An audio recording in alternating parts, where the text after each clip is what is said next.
has a really good idea of what the draft needs to look like. All right, we're sacrificing the mid lane, but we're immediately going to take out the utility junglers, right? I'm guessing the Fredrin's also going to be part of that second ban phase, but from CFU's side, do you just target gold laners? Get rid of the carries, get rid of the Rangers? Is there anything else that's relatively good here? There's a Harith. Although the Chobulapu. No matter what, the marksman has to take the Purify, right? And they can't go Yeah. double fighters because Ishin Shin's out.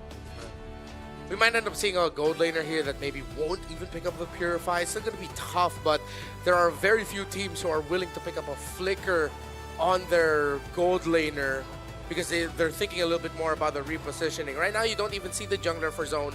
And with YSS Leomord getting taken out, there's not a lot of room anymore for zone to go for a fighter in the gold and play a carry. Not a carry, but like their main carry option in the jungle. There's just not enough. There's no picks anymore that you can put in that slot. Because even the Hayabusa might feel a bit pressured in this kind of lineup. Yeah, with the Joy getting picked up, I think Zone just might have shown CFU that they're thinking about Granger. They could, or they're giving the... Well, we'll see, right? Because I still think that they can pick up Fredrin for themselves, and then they can leave the question over to CFU to see what their full composition is. Oh, they go Hayabusa. They don't mind. Okay, so they go Hayabusa. If CFU decide to get Fredrin, they decide to go carry. If it's anything else, probably Granger, right? They don't mind using the Farsa into this, nor the Hayabusa into this. I mean, the carry is already banned, so I guess they're kind of backed into a corner. I mean, Bruno, I suppose, but even that doesn't feel that great. Yeah. And there's just so much dive from CFU that if you even go something a little bit more static, like an Isha, and you go pure backline, that's really going to be hard to pull off. Especially if CFU decides to pack in a tanky fighter jungler here. Fredrin's still open for them. They can definitely go down that route. If they want to go Fredrin, Kimi also, they're lacking the range, but they have so much dive that they won't need the range. Possible Sora? Sora already banned out. Oh, they do go Fredrin, but they go for the Zetian, who has been climbing up the ranks a little bit more. And it is the Harith that they decide to go for. They don't go for physical. I mean, with the yeah, they already had the Hayabusa Yuzong. They just decided to go for more magic burst here. I'm leaning a little bit more towards CFU here, but Zone does have a window. It's just very difficult to get through it. Yeah, if it's just sheer damage and aggression, then on paper, Team Zone's lineup looks really, really good. But we really have to consider the amount of disruption, or even just the Lapu and everyone else diving in or into these backline heroes that Team Zone picked up. Yeah, I think a lot of this early game is going to be dependent on the supports alongside with the EXP laners, right? Everybody else is going to be supplemented by how these two lanes are going to move. But as we start getting into the game, we're going to be answering all of those questions as the Land of Dawn opens up for these two teams for our very first best of 3 to kick off today. And we have 3 overall for this day of Swiss, all of them eliminations. As we all know, it's so important to win game 1 in a best of 3 because that instantly puts you at match point. CFU or Zone again, type it out in the comments section who you think is gonna win this. And as always, let's look at the mid prio, who'll be able to clear much easier and who will be able to keep their health at a better state. Sing doesn't mind giving away priority in the lane itself, knowing potentially could be dangerous, and also speeding up Fredrin's initial clear. As you can see, it's always going to be a little bit slower than the Hayabusa overall, but that's going to be totally fine, right? We go into our first tech pause. Luckily, we did it in the first less than a minute, so no momentum built. It's all a good time. Yeah, it's just so far the Zetian once again sort of really handling the lane pretty well. The range is just a bit too crazy. I know it's been adjusted a bit. And more than damage, I think if you're just capable of poking out the opponents in the middle lane early on, then that just grants you a really good advantage. I think that's also one of the requirements if you want to make sure that Zetian's good with her mid-prio. Yeah. Or to even add more to that, just have Cho with you. Or any Roman that has a concussive blast. They clear out the middle so fast that there's not a lot of room for you as a mid laner to trade. They're just going to clear, and then you're going to have to, all right, I guess we're going to clear, but then that means we're behind in terms of the rotations. Or they're not even going to rotate early on. Zetian's just going to keep throwing her skills at you, and then you'll be brought low, then forced to go back. It's not like the perfect 100% Zetian and Cho is always going to win, but it's not the easiest matchup to go up against. Yeah, and it's a great way to just stop all those early quick rotations you could get from a Yeah. Farsa. Oh, what? Look at how close that is. 3 votes difference. 3 votes difference. And you could be that part of those 3, chat. So please get on it right now. Can I type both? It's- Can I What type both and happens if add that one to happens? vote? This is why it's important to vote. See, look, it's so close. See, it's 2 more people voted and it's still 3 apart. Who Wait. didn't vote? I personally think it's one of the other teams who are like, sympathy. And Yeah. then they voted for the other one and they realized, wait a minute, this doesn't change anything. So It's you still net can neutral. vote for both. It could be, it could be. Who knows, who knows? But with that being said, I do want to talk about the technicalities, about the, especially with the mid lane dynamic, right? I don't know whether or not people prefer the Hylos over the Cho in these types of situations. At the end of the day, they both kind of do roughly the same thing, with Cho having better clear in the first like 3 minutes of the game. After that, it sort of evens out later on, depending on what the build usually is. But I think the main concern right now is if Cho or Boxy is able to get a trade out freely against the Farsa, that could slow down. For an example, if you see them shunpoing towards you, there's a pretty good chance you're going to hit wings by wings, and that's going to slow you down from taking the normal path of the river and having to go through the jungle. Yeah, I feel like if the combinations of the heroes were just a little bit more different, we could have seen Team Zone pick up the Cho for themselves. But now that they had the Yu Zong as one of their first 2 picks alongside the Hylos, I feel like they were just thinking also that, hey, if we have the Cho and the Yu Zong, that's 2 dudes initiating, we have no one to peel for the backline. At least for one, if having either the Hylos or the Yu Zong, you can delegate. Either one's gonna stay and one dive, vice versa. Oh. Wait. Based on the game state right now, I think they're playing it really, really well, both OP and as well as Boxy. Oh, now that's the flicker forced out of OP. Not much he could do there. I get it. They were playing it really aggressive because they were winning out majority of the lane, but that's the Hayabusa you're talking about. Yeah, and that's cool. That wasn't even a level 4 guy. That was just level 3. He just showed up with a shadow and immediately got OP. And that's exactly what you want to do, right? And I think from OP's POV, it's like, I don't mind taking the first initial stun. He just wasn't expecting Zora to gank him pre-level 4. So again, a bit of creativity, but more importantly, it's about execution. It's these smaller moments that you need to take to start building advantages. This is why I think the meta is so heavy on the playmaking, because it's moments like this that's going to allow Team Zone to fight for the turtle. Yeah, now everything's just on Team Zone side. The control, the river is no longer dominated by CFU, so we will be definitely seeing something here in this turtle fight. But Bankai, though, forced under his turret. Now there goes the Landshaker, stunning 2 people from Team Zone. Will they go for the counter engage? They are quite low, so Team Zone might have to reset for a bit. They still have their ultimates. They can get back in there. They need Bankai to first start the jump and maybe target OP down, who just hit level 4. What? Are they not going to reset this? That's the Black Dragon form already committed by Bankai. He's looking for a target. They're trying to go for Detective. Fury of the Phoenix already committed, but they're going after Kenny in the back lines. Kenny goes down. Detective takes the turtle. And despite everything that was committed, it seems like everything's going a bit too well for CFU as Bankai goes down next. They lost the shape of the fight, and now they lose their purple buff for that as well. Wadu, with his second bravest fighter, has already dominated this side of the map, and this is what I was concerned about. The EXP laners now starting to fall behind from the side of Team Zone allows CFU to create more opportunities to force plays. Yeah, unfortunate for Zone. I think that's just all experienced by CFU. They read the situation perfectly. They know that their gold laner will be able to join. That is the nature of the Claude now. First turtle, he can just come in the fight because of how fast he can get through the map. And Team Zone, I feel like they should have just called back. They needed that purple buff for their Hayabusa. And going up against a Fredrin, a Lapu, yes, we already saw the Landshaker, the bravest fighter, committal, and you have the Yuzong, but it's way too tough to make that fight work. It's so demanding of your team to get that turtle. I guess they were just really banking on the Black Dragon form. Yeah. But even then, all other resources of CFU were available too. It's just the bravest fighter that they saw being used. There was still the Fury of the Phoenix and Wave the Dragon onto Zixora, but there might be no follow-up. Detective and OP couldn't dish out the right amount of damage, but still one will as well. Bright is still alive! K2 looking for a target in the mid lane, but they will not find any.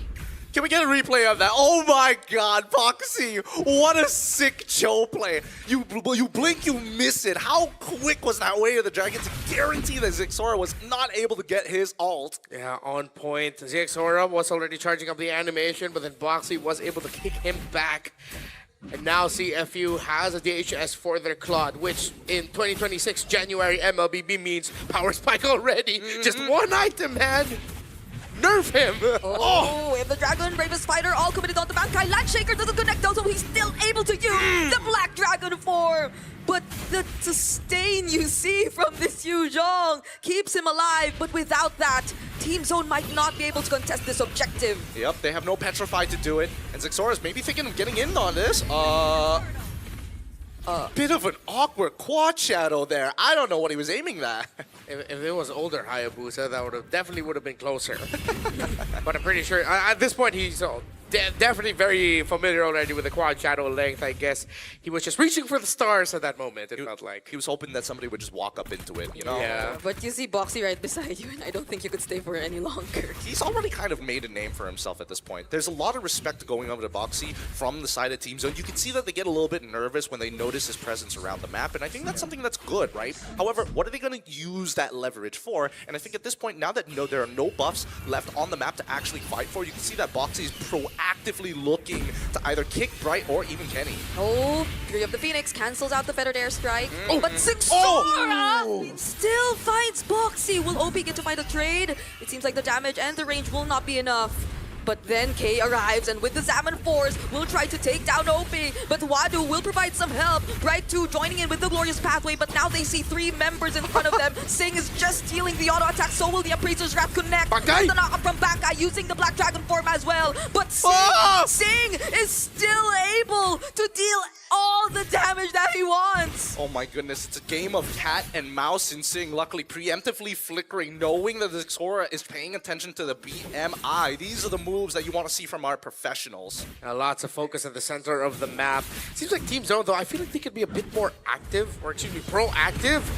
But Zixora just has so much gravity towards it. Oh, the kick! Speaking Oh of my Zixora, He can't be using Quad Shadow anymore. Zixora must hold his Quad Shadow for as long as possible. I didn't expect Boxy would be committing the flicker and the full combo, but in the end, that just completely snuffs out any rotation the Team Zone wants to have or any presses that they want to have in this map. 3 turtles will be going to CFU. K has been able to farm up well and is now one of the few ways that Team Zone can make a comeback through this. Feather of Heaven up for that Harith. CFU can just keep this up with their aggression. Now they look to help Sing. yeah, but I have to say that they've been really aggressive so far too. I don't think there's been any instance where the flickers have been down or have been not used at all whenever there was a team fight. It's always Boxy, Sing, and OP aggressively making use of the resources that they have, and it's so Team Zone. You could understand how defensive they're starting to play everything, even with the Hayabusa in their lineup, even with this Hylos in their lineup.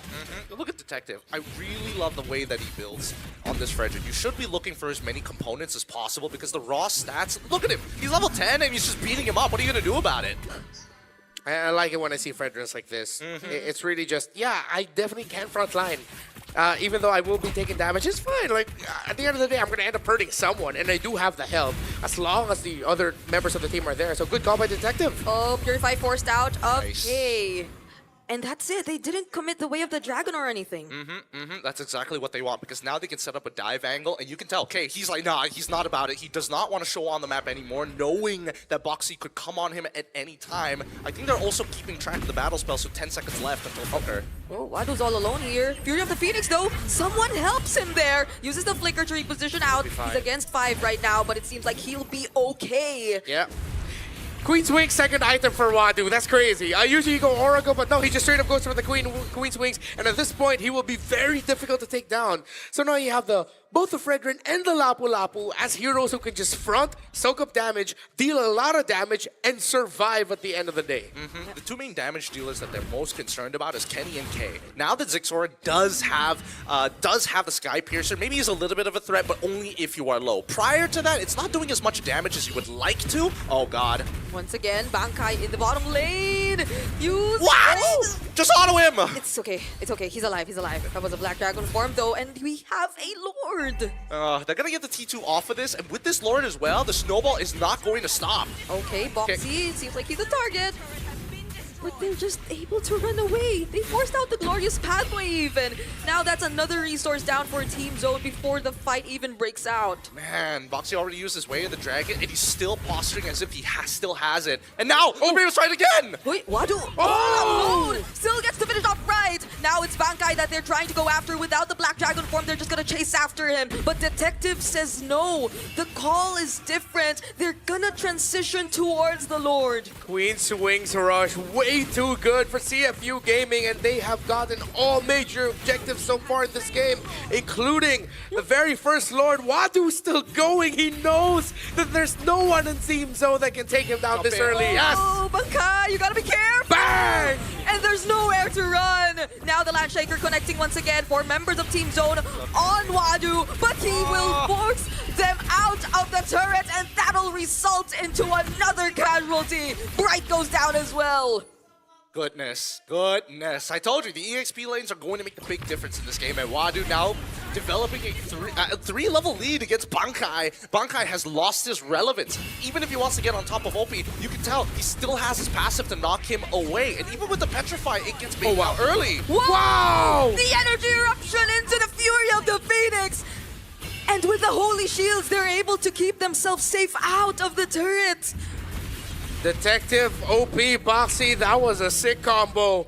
Whoever made that call, it could have been Detective who says, hey, I'm going to be able to get this this taunt off, get that Fury of the Phoenix down. There's a kick. Way of the Dragon onto the tankiest member, and they don't care. Now it's Bankai next, and no front lines left for Team Zone. And whoa! And the blazing duet into the winter crowd. Kay fortunately still alive after that, but it could have been much worse. Dear God, the Cambodian playstyle with the snowball, they're so confident. Oh, Zixora still able to get something out of that. Sing overheated a little bit there, though. He should not have given up that kill. Seems like the rest of CFU wanted to back off, while Sing wanted a little bit more. But thank you, Sing, for building a Winter Crown. We've been asking for this for all M7. Yep. It's just expected at this point. We expect you to build that Winter Crown. We expect you to make these big plays of their own. However, looking at the state of the game, yes, it's a 4.5k lead, but it's not like Team Zone's completely out of it, right? They still managed to hold their inhibitor turrets. In terms of the raw items, Kenny's almost there. Zixora, yes, he's able to find 4 kills, but now, oh God, Boxy. Okay, Fury of the Phoenix, that'll help Boxy. Wadu landing Landshaker onto, but the Fettered Airstrike, there's nothing to cancel it right now, but Wadu doesn't care. He still goes after Kenny, and he's able to finish the kill. Now the Black Dragon form forced out of Bankai as well, but he doesn't get to find anyone. Detective trying to go in. There's another flicker from Obi, and now they still want to go for the fight. The Blazing Duet once again dealing enough damage onto the members of Team Zone. Bright trying to run away, and so is everyone else, but Wadu stands in front of him and says you cannot go anywhere. And that's the experience we're looking for. If Team Zone were to make the same play, I don't think it would have been as synchronized. CFU saw this from a mile away. Great awareness. Okay, they get to dodge the bravest fighter. Oh! Couldn't dodge the damage. Better Airstrike. They have to run away now. My goodness, Kay couldn't even last 2 or 3 seconds in his Zaman Force. No, he could not. One of the few things Zetian is able to cover almost the entire, like 2/3 of the Zaman Force with just their first ability, so he will get shredded away ever so slowly. Now we knew this Harris pick would have difficulties. We thought they'd opt for range. We thought they wouldn't pick up the Harith, but they decided to lean in on it, and because they could not get the early game that they were looking for, especially since Bankai lost the lane against Wadu, Team Zone has just completely gotten out of their hands. They are playing solely through hoping that CFU Gaming will be able to make a mistake. With the itemization of Wadu up to the Oracle already, only up to the Holy Crystal, yes, but at this point you want a Divine Glaive on K. Now 4 items will be enough to make CFU Gaming wins, but if it's enough to win it is a different question. They're so tanky at this point. They kind of are, right? I mean, they're stat checking, though. That's the whole point. And now that they're past the 42k mark, this is their last opportunity to try and go for an endgame scenario. Afterwards, it's just going to even out, and maybe Team Zone might pull through, all assuming that they don't lose this crystal off of the Lord push. Yeah, because they're syncing up the waves really, really well. And it'll be a tall order for them to do that. With all these heroes we initially did not expect them to bring out. It's not just the Harith, it's also the Pharsas. that we did not expect to see from them. But now they'll have to say goodbye to their first base turret. And there's another wave coming up in mid. They gotta guide that Lord down, right? Team Flame. Take advantage of it. Okay, there's the BMI already. Boxy still not looking for a kit. Oh, I take it back. He actually finds it on one of the most important members at that. Zixora is down for this defense. And there goes another Mavis Fighter and the Praisers Wrath combo. Sing going in two. But he gets taken down by the turret shot. And now CFU lose their marksman. We still have one more Siege minion though, but CFU Gaming will back off as Zone successfully defends.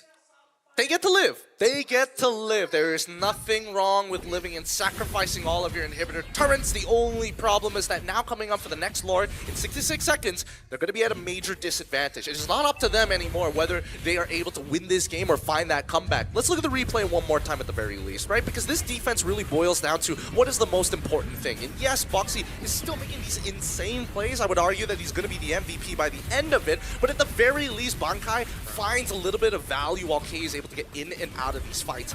This is how the shape of the fight needs to look like. Kenny is your anchor, and so is K. They cannot be using their abilities at the same time unless they can guarantee a kill on Sing. Sing though really needs his time. His entry is just a little bit better. I know he was sending back the members of Team Zone, specifically Kenny, but he should not have eaten all those turret shots in the hopes that he'd be able to take someone down because they need him to lock in. OP also having the Winter Crown there was very clutch. Definitely Bankai could have just straight up blasted him, but he was able to Winter Crown away the passive of the Yuzhong. Yeah. And the combo, the full combo too. I guess Sing didn't really notice that the turret shot was on him too. Yeah, the man was so locked in with getting that kill. He really wanted that. He wanted it, but now how do they even contest for this Lord, right? It's an almost guaranteed non-contestion for CFU. His Team Zone just locked in their base, unable to do much about it, right? If one of them get picked off at 60 minutes into the game, it's roughly like a 30 to 40 second, depending on who dies, respawn timer, which is pretty much game over at this point, knowing that the Lord is going to spawn in about roughly 10 seconds. Yeah, CFU Gaming can definitely finish it off here unless errors, again, a little bit of jitters or over-eagerness to end it, leading to members of CFU Gaming, especially Sing or OP, maybe even Wadu falling down unnecessarily early. Zone, still, same condition. Wait for CFU and hope they make a mistake. Wadu who's 7-1-4 by the way. On this Lapu-Lapu. And now Boxy no. once again, but he gets stunned by Bright. But nonetheless, look at the damage from the Blazing 2 into the Winter Crown!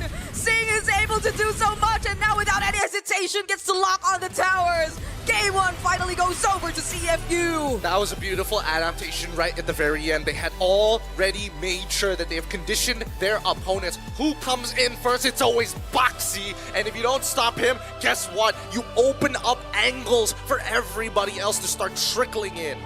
Blazing Winter, very good. That's my analysis. Yep. You use your stun as the high loss, and now everyone gets to go in whenever they want. It's so good. And he even juggled that. He ended the game with Immortality. He juggled this Winter Crown Immortality just in case he got taken down. That was a great angle, great read by Sing, and now of course, Zone really have to go back to the drawing board here because I feel like that draft could have gone on differently. The last two picks feel like they just settled into, okay, what's comfortable for us? What is the best pick for us personally, but not for the big picture? I feel like their big picture was too narrow, actually. Their first opening picks weren't too bad. The high loss did not necessarily need to come out there. And I think they